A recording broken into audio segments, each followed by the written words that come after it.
So you guys, it's going to be a super quick classes in session because we don't have to go too deep into the emotions. But what I notice a lot with men in particular, and some women who are in their masculine energy, is that you don't feel things. You do your best to be logical, to suppress it, and to just stay busy and keep it moving. But when it ends up happening when you suppress your emotions is that they do get expressed, but they get expressed in the worst ways. You end up lashing out at someone who doesn't deserve it, or you get frustrated in traffic, or it comes out, it will come out. And so when I'm doing the one-on-ones with my clients and we're discussing the best way to process their emotions, it depends on you as an individual and how well versed you are and comfortable you are with the feeling of it. Your ego and your emotions will hijack your body if you don't take control.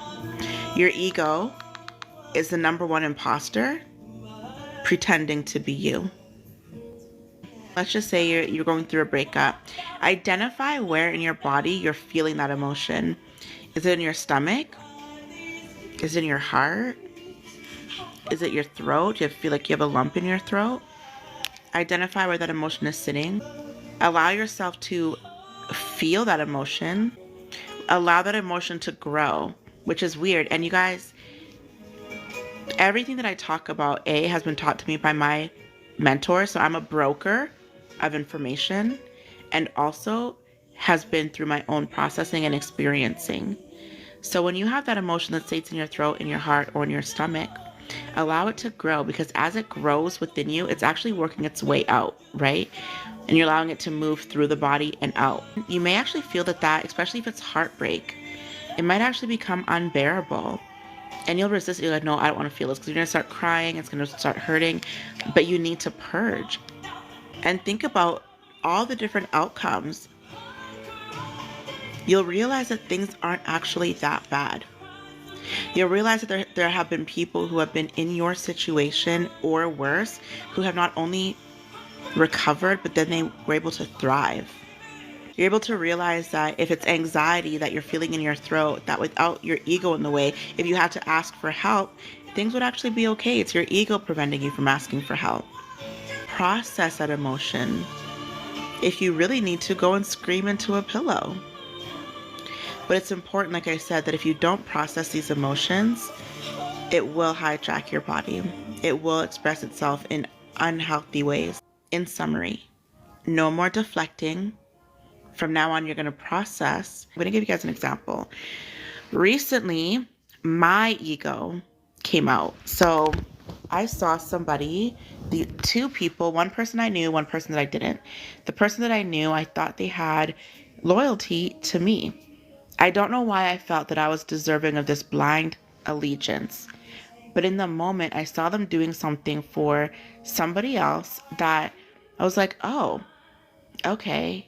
And my ego was just like, okay, well, fine, they can have each other, was what my initial reaction was. And then I went, oh, pause. So I went to ignore it. And then I was like, hold on. My mirror is being held up to me. What am I supposed to learn here? What is the lesson here? And it's not easy to sit with that, right?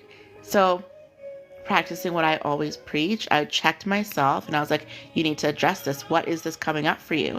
Where is it coming up? What is this emotion? I worked through it. I went, okay, I feel that they're being disloyal. Why do I feel that they're disloyal? Because I feel that I'm deserving of that thing. Why do I feel like I'm deserving of that thing?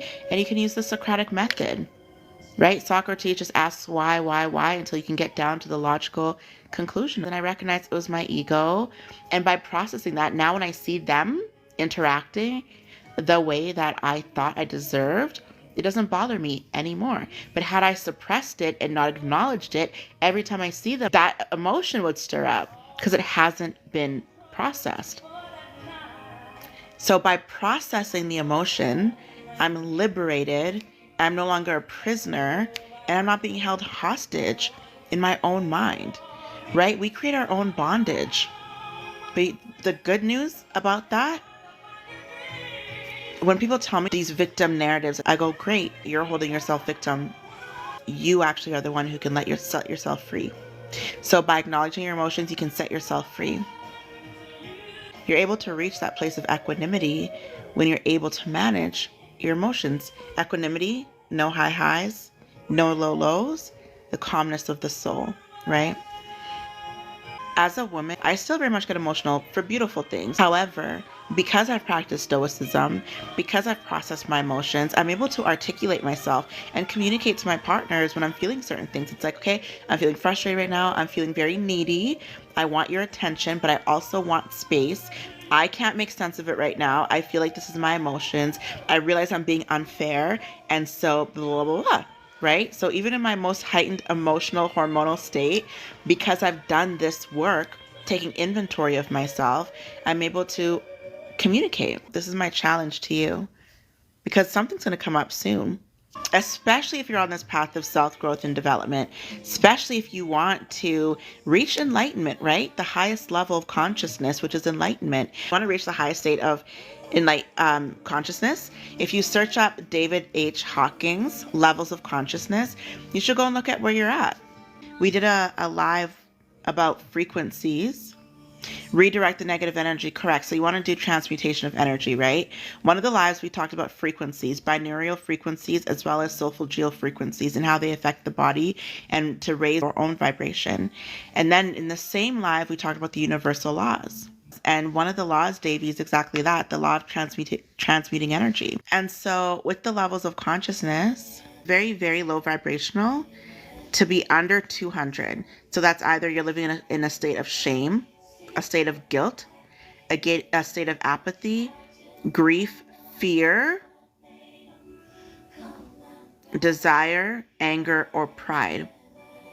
Those are all under 200 and really low vibrational.